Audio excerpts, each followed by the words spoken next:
Hello, this is Peter Adams again, and this mini lesson is on independent clauses. So let's start with a question I always like to start with. Why do you need to know what an independent clause is? And the answer to this one is very simple. The independent clause is the primary unit of sentences. It's the primary way we figure out how to punctuate sentences. If you don't know how to tell whether a group of words is an independent clause or not, you won't be able to avoid fragments and run-ons and comma splices. You won't be able to get the punctuation right in your sentences. So it's an important concept. Now, in the last lesson, we learned that a sentence is a group of words that makes sense when placed on the blank line in the test frame below, the test frame that says they refuse to believe the idea that blank. So we're going to use this definition of a sentence as we learn what an independent clause is. So here's a couple of groups of words. The first one is Stephen loves commas, and we need to decide, is that a sentence? Does it make sense if we put it on the blank line in the test frame? They refuse to believe the idea that Stephen loves commas. Sure, that makes sense, so that's a sentence. And then how about the second one? He hates apostrophes. They refuse to believe the idea that he hates apostrophes. Yes, that's a sentence too. Now we're going to make one subtle little change. What we're going to do is join those two sentences together, and we have added the little comma and the word but right in between to sort of hold them together. And now the question is, what do we have here? Do we have a sentence? Do we have two sentences? Okay, well, let's analyze this group of words and figure out what we've got. First of all, notice that this group of words comes in sort of what I like to call two chunks. We can sort of analyze the chunks in this sentence. Chunks is not a very technical term. Some students find it easier to say, does it come in two parts, or is there a place where you pause? And I think you would agree that the sentence does have two parts to it. Stephen loves commas, and he hates apostrophes. So let's analyze those two parts one at a time. The Stephen loves commas is an independent clause. It's an independent clause because it could be a sentence if it started with a capital letter and ended with a period. Stephen loves commas. We saw it a few minutes ago. It was a sentence. But it's no longer a sentence by itself. It's now part of a longer sentence that ends all the way down at the end down there with a period after apostrophes. And the same thing with he hates apostrophes. That was a sentence. But now we need a name for these two things that were sentences, that could be sentences again if we separated them out, but right now are not sentences. They're part of a bigger sentence. And the term we use for that is independent clause. So you can see an independent clause is a lot like a sentence. In fact, all sentences are independent clauses, or at least have independent clauses in them. They can be the same thing. So an independent clause is a group of words that could be a sentence if it began with a capital letter and ended with a period. And how do we decide if a group of words could be a sentence? We put them on the blank line in the test frame. They refuse to believe the idea that blank. If it makes sense there, then it could be a sentence, and therefore it's an independent clause. Now, if an independent clause begins with a capital letter and ends with a period, then it is an independent clause and it's a sentence at the same time. And the other possibility is, if it does not begin with a capital letter and end with a period, then it's an independent clause that's part of a larger sentence. Maybe this will become clearer if we'll look at some concrete examples. Here's a sentence, or here's a group of words that starts with a capital letter and ends with a period. Allison is taking English 101, and Lorraine is taking Math 083. Now, the question you need to ask is, can we chunk this? Can we divide it into a couple of chunks? And I think it's pretty clear that Allison is taking 101, English 101 is one chunk, and Lorraine is taking Math 083 is another.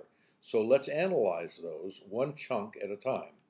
Allison is taking English 101. Does that make sense? And Lorraine is taking Math 083. There's the two chunks. Now let's look at the first one. Does that make sense when we put it on the blank line? They refuse to believe the idea that Allison is taking English 101. Yes, makes perfect sense.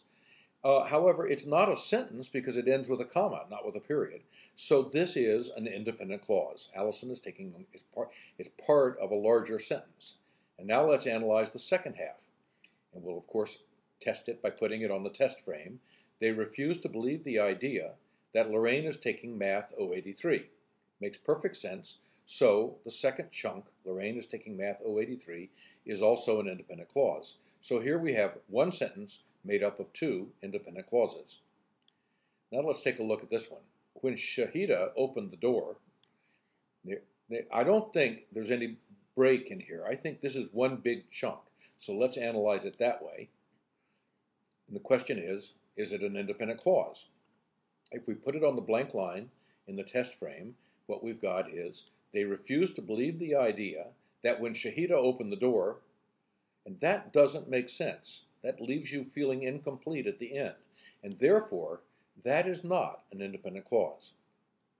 Okay? Now what it is, I'll tell you, but we're not going to worry about it today. What it is a fragment. But right for today, all we're going to try to do is look at these groups of words and decide whether they're independent clauses or not.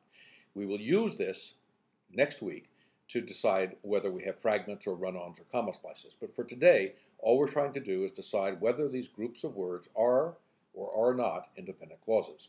So let's take a look at another one. Where does this one chunk? If I pass this course, I will take English 102 during the summer. I heard a big pause after the word course. And so let's divide it into two parts at that point. And now let's analyze the first part. They refuse to believe the idea. Oh, is that an independent clause if I pass the course, this course? So the way we're going to test that is by putting it in the test frame.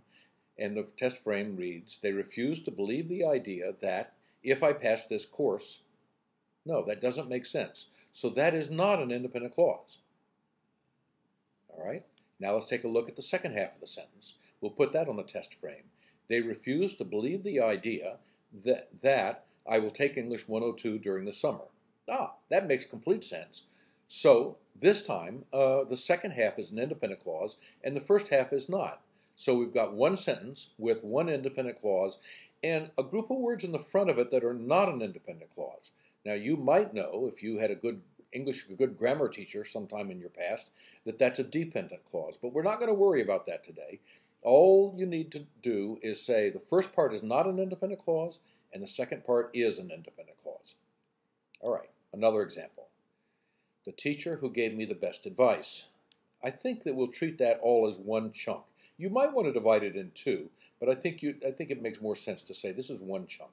So, is it an independent clause? We'll put it on the test frame that they refuse to believe the idea that the teacher who gave me the best advice, nope, doesn't make sense. So that is not an independent clause.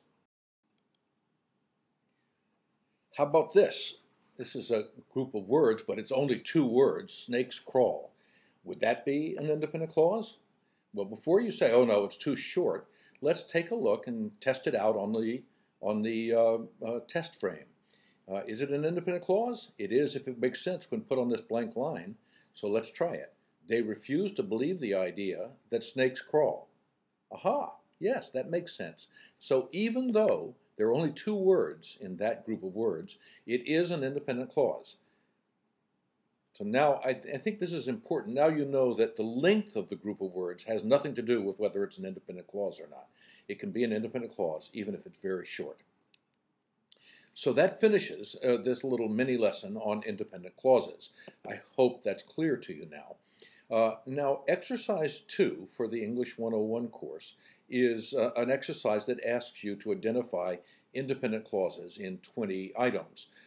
If the deadline has not passed while you're watching this, then please do exercise 2 and send it to me as an attachment to an email before the deadline, and you'll get full credit. If the deadline has passed, I'll still be glad to grade the exercise for you, and you'll find out whether you understand independent clauses or not. And that's very important because it's an important concept that we will be using very much in the coming weeks in order to understand all the rules for punctuating sentences.